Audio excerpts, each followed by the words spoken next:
Yeah, so I got a beer there.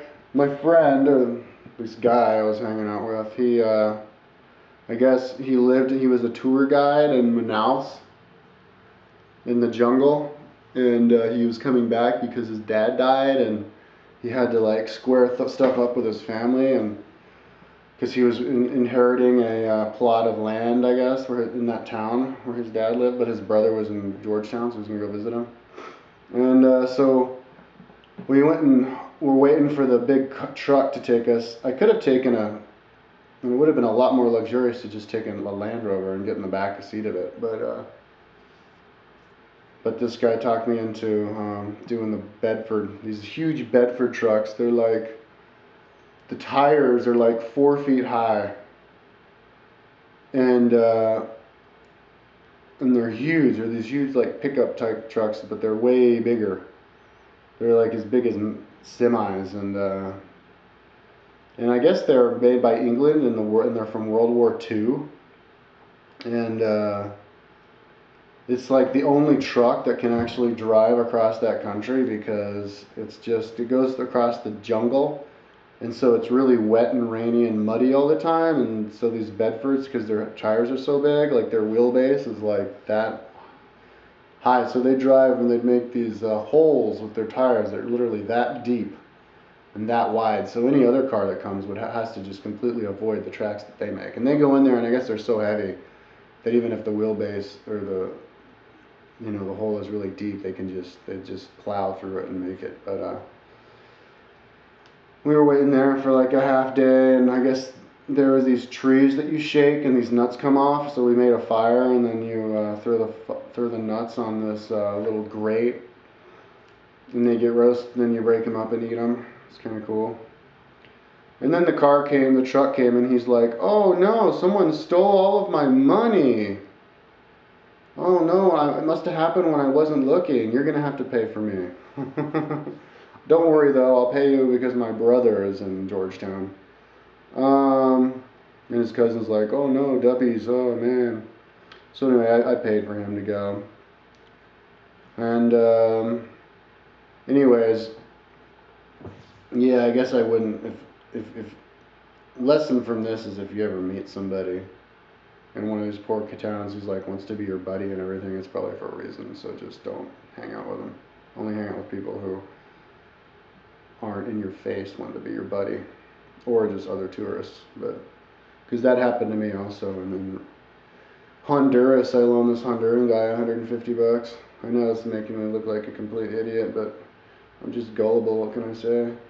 And he was gonna come back and pay me back, but he never did. So I found him in Rotan. He didn't even like recognize me, and he couldn't pay me back, obviously. But anyways, so we get in this Bedford thing, and there's like all these people. Well, not all these people. There's maybe a half dozen people who got on the Bedford, because the Bedford was mainly just a loader truck, like carrying what do you call it? Just gear stuff, um, cargo. So all the people were hanging out on the top of this thing, on top of all the cargo, way, way, way, way up off the ground, like 15 feet up off the ground or something like that, or 10 feet up off the ground. But it was cool because you got to feel the wind going through your hair, and you just hold on to one of the straps that holds all your stuff down, and driving down the road, and they were going really fast too. I felt like we were driving down the outback of Australia. Um, there was a woman there, kind of an older woman with like a 3-year-old kid. And one time we hit a bump, and he hit his head on the metal bar really hard and started crying. And she's like, "Stop your crying, boy." But and then his cousin, my buddy, and his cousin was interesting. He was a endangered bird smuggler, I think, because he was holding these birds and said he could sell them for like thousands of dollars each. And so, but he said he'd go way up in the jungle, and you could see the mountains down south of the town we were in, They're really high, and they're like the only mountains in the jungle, like the highest mountains in the Amazon jungle. They're kind of like in the border between Guyana and Brazil.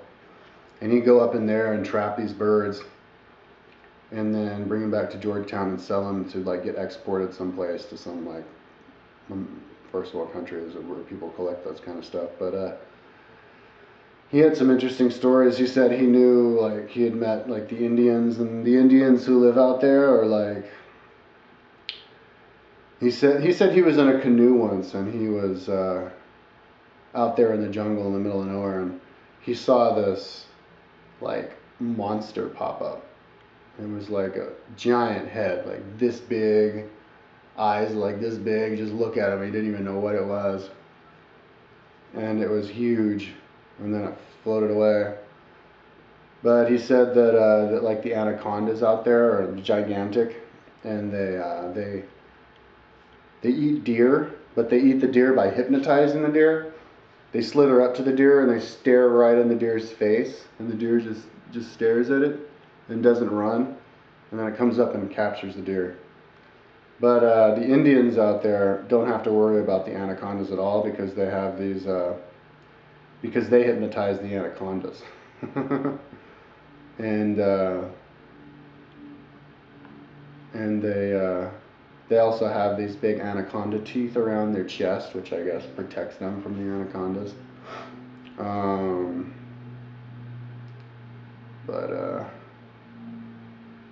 Yeah. But he was really like worried about keep watching his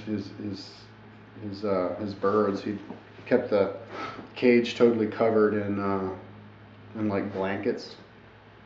And whenever the birds would start flapping and stuff, he'd kind of freak out and make sure that there was no air getting in if the blankets was covered. So I guess his birds, sometimes the birds would die or something of fright on the drive down. But so yeah, we drove by this plain part that was kind of like Australia, and then we got to the jungle, where we're going through the jungle, and yeah, with these huge divots in it, and the truck started to go really slowly at this point, like maybe 10 or 15 miles an hour, or slower, maybe, yeah, 15 miles an hour. So yeah, it took like 24 hours of constant driving just to get across this country, which was maybe 500 miles long or something. And yeah, right through the middle of the jungle. And we got to this river, and it's the only big river, but there's no bridge on this river either. Really poor country, so they had to pay this big, like, these huge, like, boats that were big enough to carry. They were just these platform boats that were big enough to carry, like, the Bedford and then a couple other pickups across the river, which was maybe a couple 100 feet wide. And all they had to power it was like a normal motorboat motor. So we go across, and then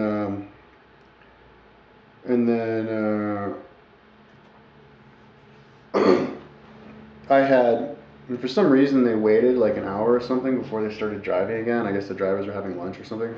So I went up and got lunch at this lady who was I guess in charge of some way station restaurant, who lived way out just in the jungle. And she fixed me a sandwich or something. But she was really gruff, like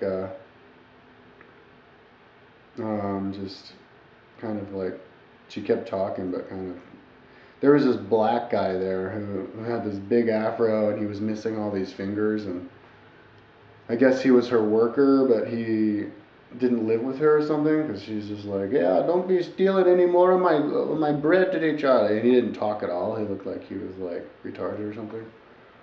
But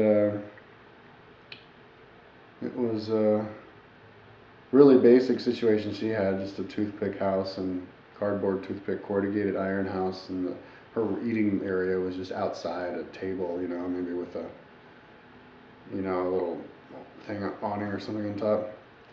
Then we get back on the truck and we're driving down the Bedford, and there were less people on it this time, so I think I was the only guy on the back. So my buddy sat in the front with some other guy, and I was on the top. But I would have to, but since we were driving through the jungle, Oh, whoops. I am out of time again. Oh.